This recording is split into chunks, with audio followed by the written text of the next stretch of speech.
when this whole thing started, how long did you actually think that it was going to last? I was the only one who said 2.5, 3 years.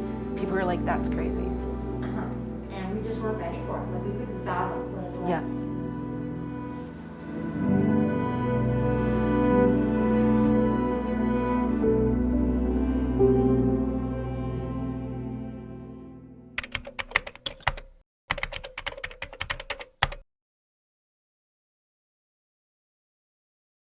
Would you be able to state your name and tell me a little bit about yourself? Sure. My name is Serena Candello, and I am a choreographer, a dancer, a musical theater director. My name is Sorokolit-Burke, and I'm a script supervisor in the film industry. I'm Danny Burke, and I'm a set decorator in the film business, and I've been in the business for almost 30 years now. So before COVID, my day-to-day was jam-packed. Before COVID, in the film industry, always long days. It was very much a collaborative job. It's already a long day to begin with, pre-COVID, and then COVID obviously added a number of different variables that made it much more difficult. So now amidst COVID, it is completely different. The biggest difference is I do not have the heart-to-heart engagement. Not being able to hug people. You know, the film industry, it's all about friendships and it's all about camaraderie, and this year, it wasn't there. It was kind of sad. The most difficult thing that we've had to adjust to in our day-to-day is definitely the Zoom meetings. My name is Donavon LeNabat. I'm a professional musician based out of Toronto, Ontario. I'm a piano player by trade. As you may notice, there's a piano behind me. But my skill set is fairly vast when it comes to music. My name is Debbie Drennan. I am a senior makeup designer and special effects artist for film and television. One of the shows I do is Dragon's Den. Another one that I do is Family Feud. But then I do Murdoch Mysteries and have been on it all 14 seasons. What was my day-to-day life before the pandemic? It was very, very busy. These days, it's very different than the before times, as I like to call them. Nobody that is in this industry, nobody that is in this world, nobody that is in this lifetime has experienced anything to this magnitude. First of all, being in a mask, a shield, having barriers, plastic barriers around me, all of those things became exhausting. And of course, being makeup and hair, all the actors don't have their masks on when they're in our chair. My name is Yannick Bisson. I've been an actor for about 35 years. I am currently actor, director, and executive producer on Murdoch Mysteries. I'm also a dad, and I like to ride bikes. I'm Helene Joy. I'm an actor and I work in film and television and theatre projects. Most recently, I've been working for some time on a show called Murdoch Mysteries. My name is Rick Roberts. Generally, I'm an actor, but I'm also a playwright. I'm always writing, but I work in film and television and in theatre. Before COVID, typically at work, my day would start at anywhere from 5 to 7 a.m.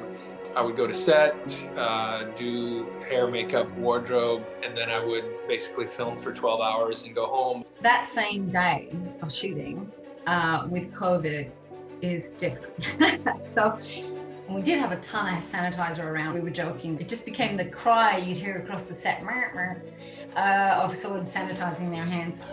The day-to-day life of an actor does involve lots of unemployment. So when COVID first hit, I did recognize that feeling of unemployment, minus any prospects for work. But then I got into this routine of making things, which got me thinking about this play I had written, mostly written, that was really suited to kind of a radio play or online format. Always in art, restrictions, though frustrating, always lead to creative solutions.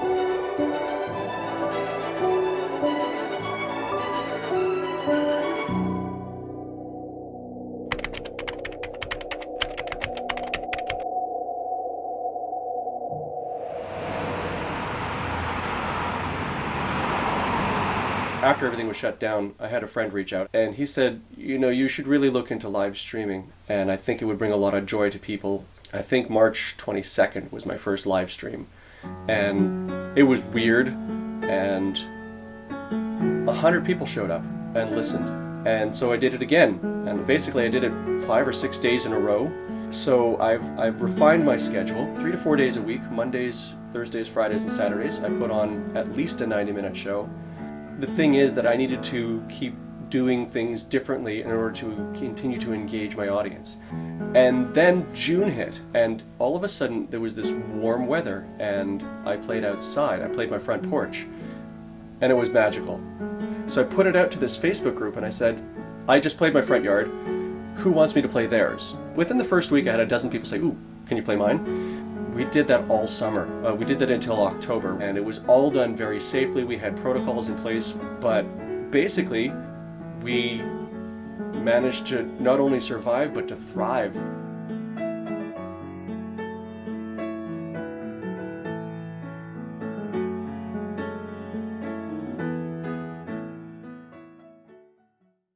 Now my existence is still focused on arts engagement, but it's through a virtual reality. The programming that I'm putting up online is so appreciated by my extended community, and it really has given me an opportunity to invent and develop something completely new. So right now I'm working on 2 platforms. The first project I'm working on is a preschool dance program. And we've built a brand spanking new platform called Mosey and Moo, and it's a creative dance platform for 3, 4, and 5-year-olds. So the second platform that I created was a dance-based fitness platform. And what I do on that platform is I create dances for our subscribers, all different kinds of dances. My daily COVID life has been wildly different. I've been working on a digital play for the last month called Orestes at the Tarragon Theatre, which is a live digital theater experience. I've been working on it for many years, and it was supposed to open at the Tarragon Theatre in September and then got canceled because of COVID, and the artistic director asked if I would want to adapt it for online, and I said yes. So every actor is alone at home with a little green screen, a camera, a microphone, and I think they all have at least 2 devices. The lights are being operated remotely by the lighting designer from her home, so nobody's in a room together, and they're all playing these scenes over, their cameras. Artists, particularly theater artists, they figure it out.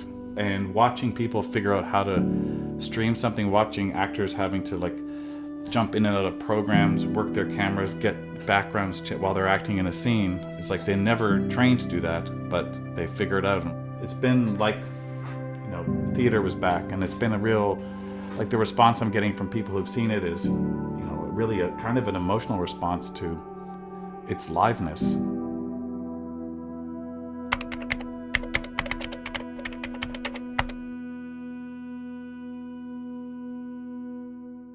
One of the interesting things that I've seen happen, and certainly when I talk to people, is what were you doing in the height of the sort of lockdown?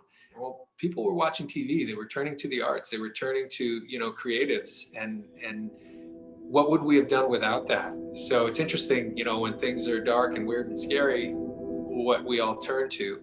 This is a moment in time where we can really deeply reflect on how the arts impact our lives day to day, and how they actually add to our emotional wellness, our identity, the way we engage, the way we commune, the way we celebrate, the way we gather, because the arts does that. It brings people together, it reflects what's going on in our minds, it allows us to engage in a way that I honestly would say that nothing else on the planet does. You asked me what I've learned about myself, and what I've learned is that what I do is necessary.